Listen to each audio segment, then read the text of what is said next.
Welcome back to the Thursday Night Tailgate. Thanks for joining us. We're back here on location at the Summit Hill American Legion. Thanks for having us. We had a great time here last week filming in honor of Veterans Day. And they decided to have us back, and it's very convenient for us because it's pretty cold outside. We don't want to be out in the yard this time of year. So. And it's cold and it's hectic. Coach Cramsey, as many of you know, is the head coach at Panther Valley for basketball. He started up the season yesterday, and we're trying to work around his schedule. We had an offer from Schick's Calcutta Cafe in Tamaqua, but just the timing of everything didn't work out too well, so we're back here in the friendly confines of Post 316. Hey, speaking of hectic, we're about, what's the countdown now? About 10 days? 10 days, something like that. 10 days away from Coach Davis's nuptials, so yeah, it's hectic this week. It's going to be even more hectic next week, but hey, the show must go on, right? I was going to bring that up, but I wasn't sure, if it'd be appropriate for the show. But hey, the viewers got to know what we're all about here. Big wedding coming up here. Yeah, we're excited, Weather forecast looks great. 38 degrees, partly sunny. 38, partly sunny. Black Friday. Not a better day. Best bargain of her life. Yeah. That's what I keep saying. There we go. So. Coach Barron's a lucky lady. All right, so this is our 13th episode of the Thursday Night Tailgate. Again, thanks for all the feedback that we've gotten. It's been fantastic. We hope you enjoy it. We hope it's a bit informative, and it gets you a little more excited about AFL football. Here we are in Week 12, and we still have 4 of the 9 Anthracite Football League teams playing ball. What a chance to win a championship. We had 3 of the teams playing in Eastern Conference games, and as we said last week, we have Haven carrying the AFL banner into districts. So what we're going to do is first take a look at the Eastern Conference games. First up, Marian Mahanoy. Marian Mahanoy, earlier in the year, Mahanoy area won that game 40-6. We sat here last week and said you could expect a different game. We thought it was going to be much closer. We thought it was going to be very interesting. We thought it was going to be different. We didn't quite think it was going to be this different. Marian completely turns the tables on Mahanoy area in the EC championship game, and then they win the title with a 40-6 win over Mahanoy area. I'm sorry, with a 28-3 win over Mahanoy area, turning around that 40-6 loss that they had earlier in the year. Absolutely, and the old saying, oh, what a difference a player makes. First time around, Dylan Maymont had 186 yards rushing, a couple TDs against Marian, and unfortunately got hurt. Broke his collarbone. We're glad to hear that he's not going to be out too long. He's a great basketball player also, and they have some pretty high aspirations in the basketball court this year. But I'll tell you what, missing him was obvious. They're a different team without him. But speaking of quarterbacks, what a find Marian has the last couple of weeks in Ethan Kaczynski. Another great game. 2 touchdown passes, managed the game very well, high completion rate again, and spread the ball around pretty well. I know Lucas Damian and Nico Augusti both had touchdown receptions from him, and then Anthony Augusti and Nick Sully, on the ground had 2 touchdowns. So they're 4 touchdowns from 4 different players. Pretty impressive for Marian. Coach Davis, you're a defensive guy. Seems like Marian's defense stepped up when it counted. Yeah, if you looked at the stats in the paper, the box score, it was kind of even. It really was. Mahanoy drove the ball up and down the field a little bit, but when they got down to the red zone where it counts, they really couldn't punch it in. And there was one time it really stuck out. It was Mahanoy jumped out 3-zip, and then Marian got the lead 7-3. And then Mahanoy got in the red zone, and there was one scenario where they really had a good shot to punch it in there and get some points. And A.J. Walk, Stephen Hall, and Joe Damiano, 3 plays in a row, came up with 3 big stops, and all 4th down. Yep. And it just completely shut down Mahanoy there. And we talked about it earlier here. You look at the schedules. And schedules, it's so big, just the way it plays, just the way it falls. And Mahanoy came out this year, and they were like just a buzzsaw running through everybody. And they started off 6-0. 6-0, yeah. When they played Jim Thorpe, 6-0. And then they hit Jim Thorpe, Haven, North Schuylkill, back to back to back. 3 tough games, 3 very good teams. And then you look at Marian on the island. They opened up with Lehighton, Haven, and Mahanoy. And Mahanoy when they were rolling. Yep. And they started. And it's just the way the schedule lays out there. And it was like 2 totally different teams, 2 totally different routes that they were taking through the season here. You know, Mahanoy was as high as they can get, and then they started sliding. And they tried to, you know, pick it back up there. Marian, they started off, and I mean, there was people saying this is one of the worst Marian teams they've ever seen after the first 2 or 3 weeks. I remember reading Sam Mattis quotes in the paper saying after he saw them play early in the year, he wouldn't thought they would have won 2 games this year. You know? And that shows a lot for their coaches and the seniors at Marian this year, because hey, you can have all the coaches in the world. If you don't have seniors that are going to take charge of the team, then that doesn't mean anything. So, absolutely. I mean, you think about it. You are at that point. Okay, so if you're Marian, you're 0-3, and you got Connor O'Legan, who you don't know a whole lot about. Let's face it. These kids, they know the other teams in the AFL. They know what to expect. You don't know what to expect going into that game. They turn things around in that game. They get that win. Now you're facing North Schuylkill. right. You know, and you're 1-3 heading into that North Schuylkill game, and boy, that just couldn't have been a bigger win for Marian this season. Oh, absolutely. That one, and we talked about it at that time. I couldn't believe it. We talked about North Schuylkill's turnover issues that game. They had 4 in the second half, but then that was the confidence builder. That's their win. I mean, let's face it, Marian, that's their signature win this year, and you know, 2 different seasons. And speaking of 2 different seasons, how about Nico Augusti? He started the year as like a track kid playing football. And we followed track. Last year he was a runner-up in districts in the 200 meters to Caleb Johnson. We knew he was fast and we knew he was athletic. And he's become a football player, offensively and defensively. And one play that sticks out for me this past weekend was when he ran down Goodman, I believe.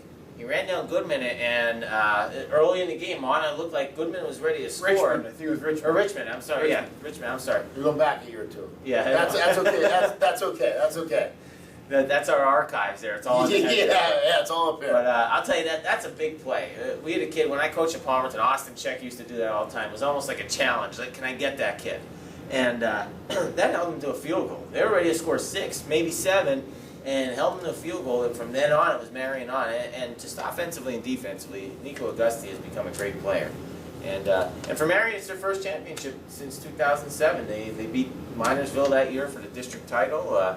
You know, Minersville, I remember the Pudalavich guys, and you know, nice team there, but the first championship of any kind. Not what they want, you know, obviously district championship is what you wanted, but Eastern Conference, nice title for them. Absolutely. Great to see 2 Anthracite Football League teams playing for that EC Single A title. You got Marian finishing out their season at 7-5, winning the Eastern Conference Championship. Monty area finishes at 8-4 and finishes a huge turnaround from last season. Yep. Congratulations to both teams, both coaching staffs, the seniors and the players on an exciting season. Yeah, we kind of forget about that. They had 2 wins last year. Yeah, very impressive turnaround. And you know, that's something earlier in the year we talked about. We thought that Monty had the potential, you know, to take it to the next level, and that's certainly a step up, big time for them. You know, a turnaround from 2-win season, that's absolutely huge. Hey, that Marian Minersville game that I talked about a couple years ago, that district title game, I was a guest host on TV 13 that night. Did you know that? You know what? Now that you said it, I kind of remember that, and you know, maybe I filed that away in the archives for when we started. I remember the Thursday night tailgate. I remember that. I remember seeing him come on, and I turned the channel. That's how I remember. Just thought I'd throw that out there. Go on now. Go on. Where are we at now? Yeah, I mean, I was worried we might not get him back after his FNF debut, but I guess there was no callback because he's here. So I don't know. He's stuck with us. I don't know what happened. They're giving out. Mark McKeon told me they're giving out season-ending or the end-of-season awards this week, and he said they're giving out an award for the best guest host of the year and the worst. And he said I'm a lock for both of them. So, you know, a little bit more to put on the mantle there, I guess. There you go. Nice. Next, Northwestern and North Schuylkill. North Schuylkill out of the AFL 7-3, playing Northwestern 7-3 out of the Colonial League. This game, we thought it was going to be a great game. We're excited about it. Yeah. Because you're talking about 2 really tough squads, really quality teams that, you know, the points just didn't fall their way. Yeah. It is what it is. We talked about that ad nauseum, so we won't get into that again. But, you know, it's a game that had a district feel. Big game, 2 quality teams, well-played game. North Schuylkill jumps out early. Northwestern turns it around, and Northwestern comes out on top and wins the Eastern Conference Championship over the AFL North Schuylkill Spartans. Yeah, I think the fact of the day for this game was each of these teams, which we said were almost like district worthy, beat a district champion this year. Yeah, I mean, you always kind of revert to quality wins. Yep. That's always what we look for. You look at that like, who'd you beat? Yep. What's a quality win? And boy, that's as quality as it gets. Northwestern's the only team to beat Caddy, and the only team that came close to them, and then obviously beat them. And then North Schuylkill beat Schuylkill Haven. So some quality wins, both 7-3. I mean, this was a district field. We watched it on TV. TV 13 had it on. What a great game. And like we said before, North Schuylkill jumped out 12-0 lead, despite Austin Hummel not playing. There was some disciplinary action there. We're not really sure the details, but he didn't play the first half. And they jumped out to a 12-0 lead, and North Schuylkill watching the game. I remember sitting there, got the popcorn and all, watching it and enjoying the game. And they drive all the way down. They had like a 4th and 4, and they decided to kick a field goal. And I thought that's interesting. I didn't want to judge it, but I just thought it was interesting because it still didn't get them to a one-score game. They were still down 9, but later on it'll come into play. Yeah, if you look at this game. When you're coaching, special teams always seems like it's kind of like pulling teeth. The kids, they love offense, they love defense. Special teams is totally different. And in this game, special teams, especially the kicking game, was the difference. Yep. They both scored. Well, I shouldn't say they both scored. North Schuylkill scored 3 touchdowns in this game. They didn't make a single extra point. No. They tried kicking one, didn't get it. Went for 2, didn't get it. And they tried kicking another one, and they didn't get it. They got 18 points. So 6, 6, and 6. You look at Northwestern, they got 2 field goals, and then that was the difference in the game because and 2 extra points, right? Right. Yep. But Brandon Miller, great job. He kicked the game winner against Caddy a couple weeks ago too in overtime. Because Caddy scored a 6, and then they scored a 6, and then kicked the extra point to win it. And one of the things. If there's one downfall with the AFL and the Anthracite League in the coal region, we're not known for our kickers. No. Yeah, We're really not. That. And this is a game right here where that kind of jumps out at you. Hey, 19-18, you got 18. It's hard to get 18. Yeah. Go for 2 and get a 2. And that was the difference in the 20 game. kickers jump out at you and from the AFL. There's one that pops in my head. Is there any that jump out at you that a kicker? We go back a couple of years. Lance Williams, one of the best kickers That's I've the one seen, that but comes in my head. He's the only one I can think of the last. And I thought of Ryan Sands from Shenandoah. Okay. And those are the 2 really that you think of in the last, we'll say 10 years or so. And Sands is probably a little bit more. Sands might be a little bit more, showing our age a bit. He wins the records, right? Yeah. Kicked the records. But you're right. I mean, let's face it. We have 2 names that pop in our head. Anyone else we think of, you're thinking of them for a position other than kicker. We go all the way back to Mark Kreitzer. Yeah, but Panther Valley fans, late 90s or late 80s, early 90s. Absolutely, tough as can be. Yep. But when you think of him, I don't think the kicker's the first thing that comes to mind. No. But, The tackling the Division II level, but getting back to the game here, we're talking about we're an A9 show, so we're going to talk about North Schuylkill. I was very impressed by some things, man. There were some times there. There was a point where I thought there's no way they're losing this game.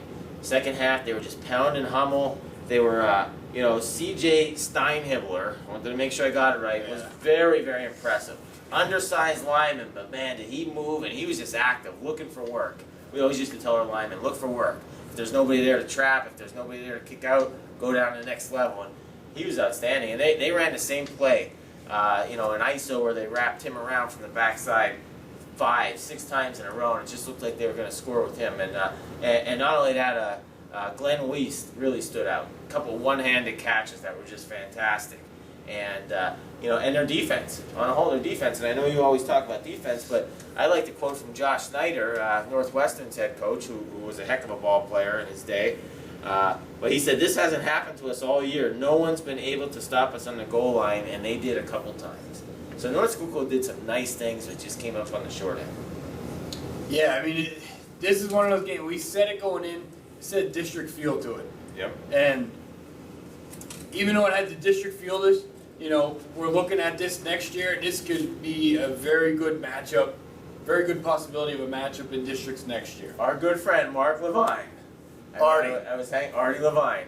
Yep, D coordinator at Northern Lehigh. He knows these teams well. Normally I played North Schuylkill several times. They played Northwestern. That's their biggest rival every year. He told me the other day this is their probable District 11 title matchup next year. Yeah, you look at the players that were on the field. Bobby Grigas, quarterback, sophomore. Hummel. Hummel's a senior. Oh, Hummel's senior. He's okay. a senior. Tevin Murray, sophomore. Major Jordan, freshman. George last name. Northwestern. Steinhebler, sophomore. Yep. Northwestern's quarterback, D'Angelo's back. He's a junior. Hall's a sophomore. Cam Richardson's back. I mean, there's a ton of talent in that game coming back. Yeah, I mean, it's kind of scary for both leagues, Colonial League and Anthracite League, to see what's coming back. And, I mean, it's pretty early to tell, but those are the teams that might have the target on their back for next year in their leagues. And plus, you always look with these young teams and what they have coming back. You look at how they're performing at the end of the year, and both of these teams really performing at a high level at the end of the year. So, congratulations to both of them, and to Northwestern on their Eastern Conference championship. Next, we're going to take a look at the district final in District 11 Single A. Schuylkill Haven, the third seed, carrying the AFL banner in the district playoffs, playing the number 1 seed Williams Valley Vikings. Schuylkill Haven, we said they're hitting their stride. Boy, hurricane warning right now. They are hitting their stride. Schuylkill Haven comes on top, 42-16, and boy, things are getting exciting in Schuylkill Haven. They really are. Schuylkill Haven was 4-3 after 7 games. Yep. Backs against the wall, dealing with injuries throughout the year, and it is extremely impressive to see how they respond to that. Their kids, their coaching staff, when there was zero margin for error, no room for error. I mean, we're sitting here in week 7 and we're saying Haven might not make districts. We said it, yeah. They had to win out. Look at the points. And hope. They had to win out. They had to play Blue Mountain. They had to play Blue Mountain, 3A. AAA, yep. Tough AAA squad who was also at that point jockeying for a possible And they position. had to play Jim Thorpe after that. Undefeated at the time. Right? In the AFL league. champ. Yep. And boy, we really cannot say enough right now about Schuylkill Haven, the job they've done, the job their kids have done, and the coaching staff, and they're district champs. Yeah, I mean, it's just, for those of you that like the show, keep rooting for Haven, because as long as they go, we go. But, you know, we said at the beginning of the year that they were the team to beat, and we filmed from the jungle, you know, and we're just happy that they're fulfilling what we thought they could. And the usual suspects this week, Fink, you know, 199 yards rushing, 3 TDs. Will Casella, 137 yards rushing, 2 TDs.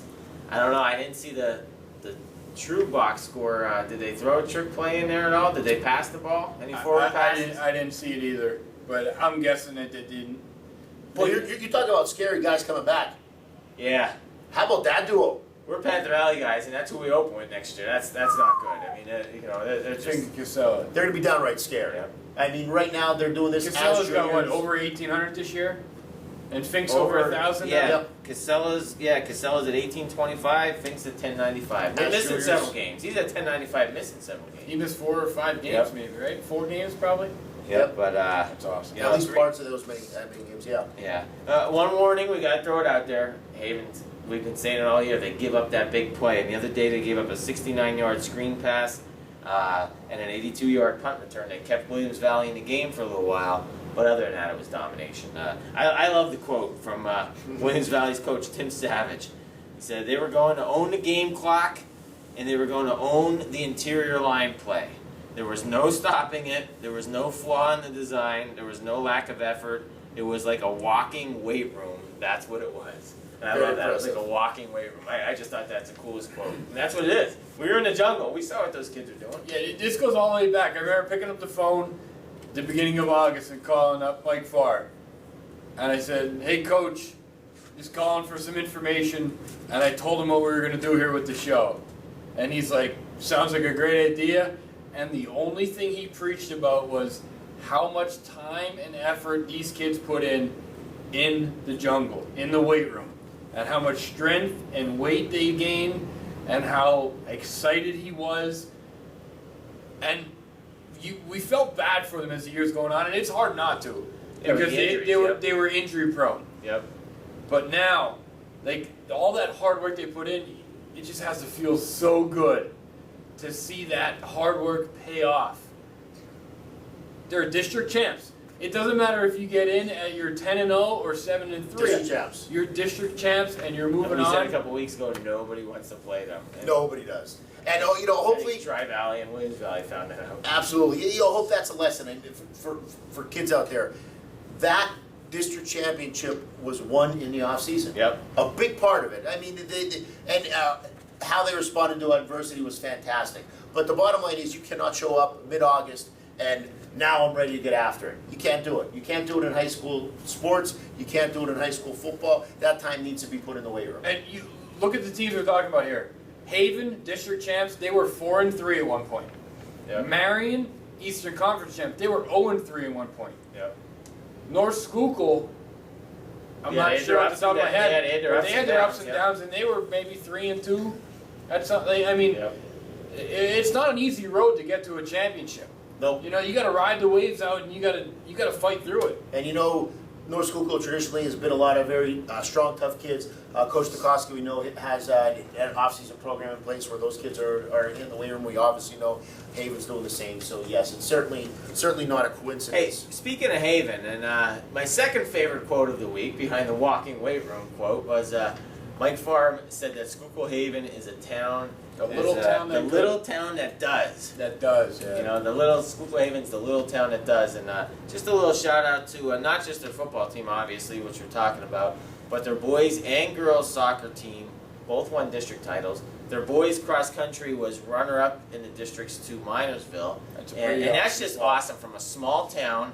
And it's not like a private school where they're pulling from other areas. This is a small town, Schuylkill Haven. They pull from Schuylkill Haven kids, and that's it. And to be that successful, it's just a mentality that's created in their athletic programs, which I just think is awesome. It is really awesome. And like, you look back and you try to think about, teams that when we played or even growing up or even before that, and Haven has always been like that. Oh, yeah. You never remember Haven not being like that, no matter what sport you played. When you were going against Yeah. Schuylkill Haven, you knew you were going to get punched in the mouth. They were going to bring it, and it's still true today. And congratulations to them, district champs. Fantastic job, and we are all excited about next week. The Anthracite Football League's pulling for you guys, and it's going to be real exciting. So let's talk about that. We got Haven against Bristol. Haven 9-3.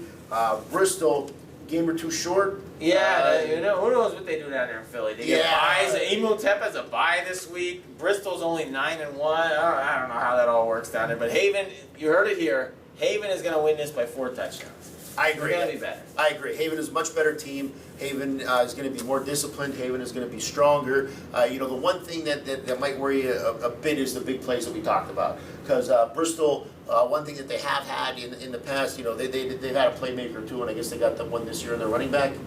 Yeah, you talked to Coach Farr. Yeah, I you know talked to a little Coach bit more. Farr, and these guys over here are pretty confident, and I'm going to be the other guy, and I'm going to say, if you're somebody from Haven watching this right now, do not take them lightly. You need to go into this game, and you need to say, you know what, we are representing the entire Cole region right now, and we're not going to let a team from Philly come up here, basically in your backyard. Yeah, it's funny. Haven had to leave districts to get a home game because they Yeah. played on the road at Tri Valley, on the road at Williams Valley because they were the 3 seed. And then now it's nice they got the Blue Mountain, which is awesome. The next town over. That's awesome. And speaking of that, and Go ahead. this is a true story today. On ESPN Radio out of Philly, Mike Missinelli out of Philly was talking about Bristol, and he's talking about the Schuylkill Haven game this weekend. And once it gets in That's this cool. time of year, they'll talk about that a little bit. But he's obviously more familiar with the teams down there. And he talked about carrying that co-region banner. They had no idea where Haven was. They had no idea where Haven was, and somebody said it was up by Scranton, and then a caller had to call back and say, no, it's by Pottsville. And Mike Missinelli's response was, is that the coal regions? So, they're talking about this game. And we're talking about a big-time radio host with an ESPN feed, and they don't even know where Haven's at. And so, hey, maybe you use that, maybe you don't. I don't know, but that's true. That's what cool. I didn't know that. they think. They were just talking about that today. And this time of year, he will talk about high school football now that some of these Philly teams are getting. They have a running back in that's the very good, districts. right? Yes. Yes, they have a junior running back that sounds like he's very good. Quarterback has thrown for over 1,300 yards this year, so they can do both. But from what it sounds like, is they're going to come out and they're going to try to run a lot of zone. They're going to really try to find some gaps for this kid to make some plays. I expect Haven's defense to really step up and make some plays. Not only that, you know what? That running back and that quarterback can't do a lot if they don't have the ball, and that's Haven's MO lately. Grind the clock. Coach Forrest said it, get a couple of chunks at a time and move the sticks. A couple of chunks and move the sticks. And man, that's demoralizing when when you're on defense and your offensive guys are standing on the sidelines waiting to go. That's the way to win football games, especially in November. We've mentioned it a few times throughout the show, and Haven right now, district champs, also 1 week away from meeting one of their major preseason goals was advancing to be able to practice. Yep. On Thanksgiving On Day. Thanksgiving And Day. they play the winner of, if they win, Southern Columbia and Old Forge, right? Old Forge, Yep. which should Undefeated Southern Columbia and one loss Old be, Forge. should be an absolute war this week. Single A's loaded. Absolutely loaded. Dunmore is out, which is, Wow. I mean, I missed that one. it was either Dunmore or Old Forge that had to come out of that Yeah, district. That's right. That's right. Old Forge knocked them off. But I mean, you talk about single A, and we knew it going into the year. I know some guys from up in Dunmore on the coaching staff, and they said we should have a pretty solid squad, but Old Forge is going to be very good.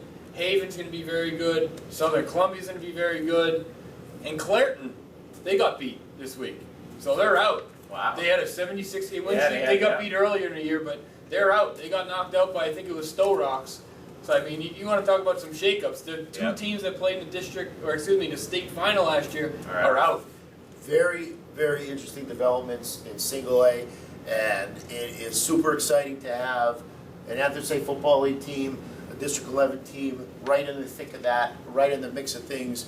We are all absolutely Haven fans this weekend. Keep on trucking. Keep on trucking. Hurricane warning. We're all excited for you guys. We're pumped to see the game, and that's it for this week. Any closing thoughts, This was guys? the best I could do for Haven today. I looked for blue and gold. But, Irish obviously, but I'm thinking how can we incorporate Haven? So Well, Notre Dame was on a bye this week, but based So on they their didn't lose. based on their They didn't last lose. performance against Pitt, we're hoping Haven does a little Yeah, better.